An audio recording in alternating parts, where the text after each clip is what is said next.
Hey guys, today we're going to be doing another video, but this is where I actually agree with Reforge Gaming about Call of Duty being in trouble, so this is not me like making fun of them or anything. So this is where I can honestly actually agree that Call of Duty is actually in trouble for once. So here's the layout. The problem is with Call of Duty is that it comes out every single year, and Battlefield just came out and it's got 700,000 concurrent players on Steam. You can even go look at it. And on top of that too, this is where I actually really fully agree with them. And this is where I can actually say that Call of Duty is just nothing but just a yearly DLC at this point, and it's not even worth paying like $70. And it's just kind of like retarded that people would honestly pay for that. So this is just my opinion, and I hope you guys like it and enjoy the video. So here we go. Battlefield 6 sales are actually strong enough to maybe rival Call of Duty. I mean, at least that's what people are saying. I gotta say, I'm kind of shocked that this is happening. Fans of Battlefield might not be shocked. They really wanted this return to form and return to basics, and it seems Yes, because everyone just wants to go back to playing how there's a mixed skill level, and it's because I can actually agree with them on this. It's because people are just tired of a yearly Call of Duty at this point, and everyone's just kind of burned out. It's like a food place where you're just burned out of eating that same food over and over, like your favorite ice cream.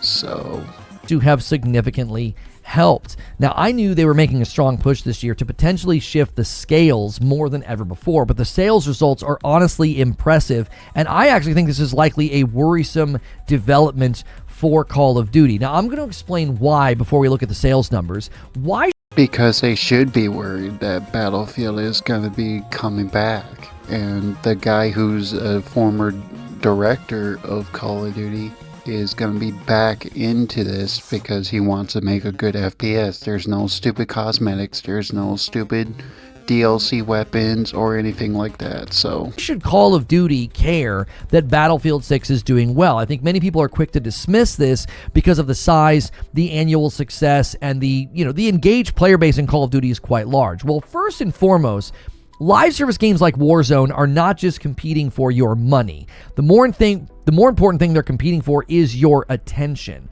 So how can you tell that they're really obsessed about keeping your attention? because it's all about money. That's all they care about. They rather just give you the money, and they rather have you pay for the stupid skins just to flex on what skins you have, like Teenage Mutant Ninja Turtles, fucking Gundam, you name it. Like, they rather flex on it. If Fortnite did it, oh, Activision wants to copy it. So they're trying to really compete against Fortnite. They're not really competing against anything else. And the only issue is that they can't, because Fortnite has over 20,000 skins, I would say, as like an example. I don't know.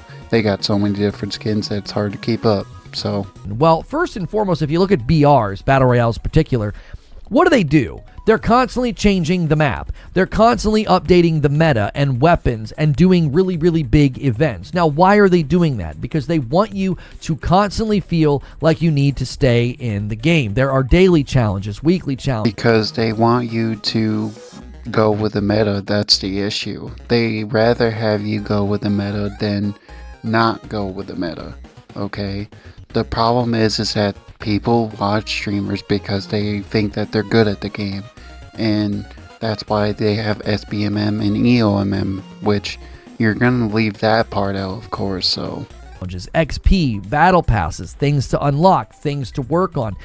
All the games treat their game this way because they do not want you to stop playing. They want you to log in every day, every week, every month. That is pivotal to their success. So that's one of the first reasons I think Warzone's not going to be thrilled about this. no, of course not, because the reason why they're not going to be thrilled is because they actually have a competition, and Battlefield's just been out for so long that they don't release a yearly cycle, and that's where most companies can't like do that recipe of letting the devs cook. So I can understand your point of view right there.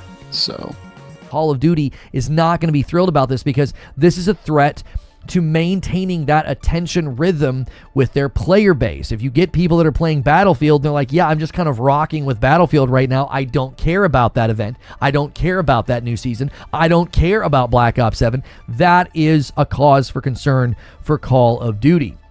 Fortnite's popularity pulled from PUBG's player base. If you remember, everybody thought PUBG was sort of the king of the Battle Royale at the time, and I remember saying all it's going to take is something that's more polished, something that's better optimized to come. okay, so the reason why that video was a bit longer, because I wanted to give you some important information, is that I actually fully agree with him on this. This is not me calling him out or anything, this is me just saying it as an important part of that video.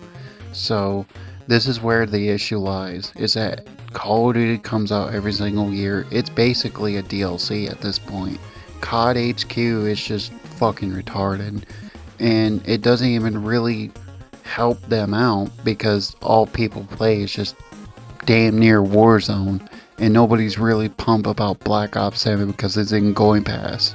Along and change the game, and Fortnite did just that. Now PUBG's still doing fine, but they saw a marked drop in their player base numbers when Fortnite came out. And live streams are not the sole barometer here, but it's hard to ignore the popularity of a game like this when every major streamer, when every major Call of Duty player, Battle Royale player, shooter player, streamer, whatever, when they're all playing Battlefield 6, that will certainly add to a bit of a tip of the scales here with... Okay, it doesn't hurt to have two games exist. Both FPS can exist. One has a Battle Royale, one doesn't. At least from what I know, it's going to have a Battle Royale like a year later. So the only thing what's really going to be a bigger competition is like the Battlefield Portal. That's basically like a Forge map, which I honestly think that's pretty cool in my honest opinion. And you can thank Halo for that one, for Forge.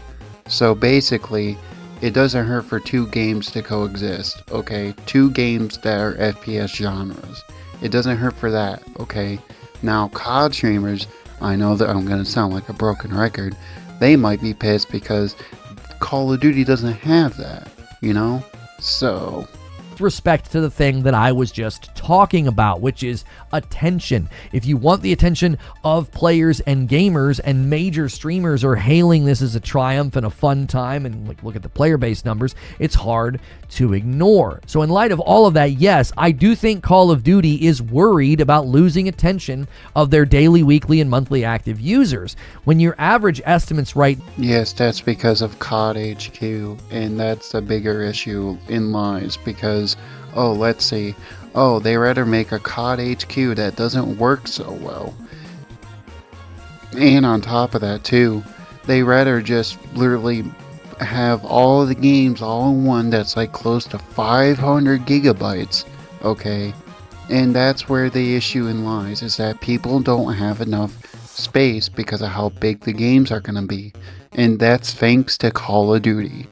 Now, these are just average estimates that you go 30 million to maybe upwards of 50 million players a month are who play Call of Duty. That you lose any percentage of that, and that is significant. So if you look at the sales reports of Battlefield 6 in light of this, EA just announced that in the first 3 days, Battlefield 6 sold 7 million copies of the game. Now, analysts are saying that at least that's better than Call of Duty, what they can average, because of COD HQ, and games aren't really that cheap anymore. It's like $80 to $70, or sometimes even to $130.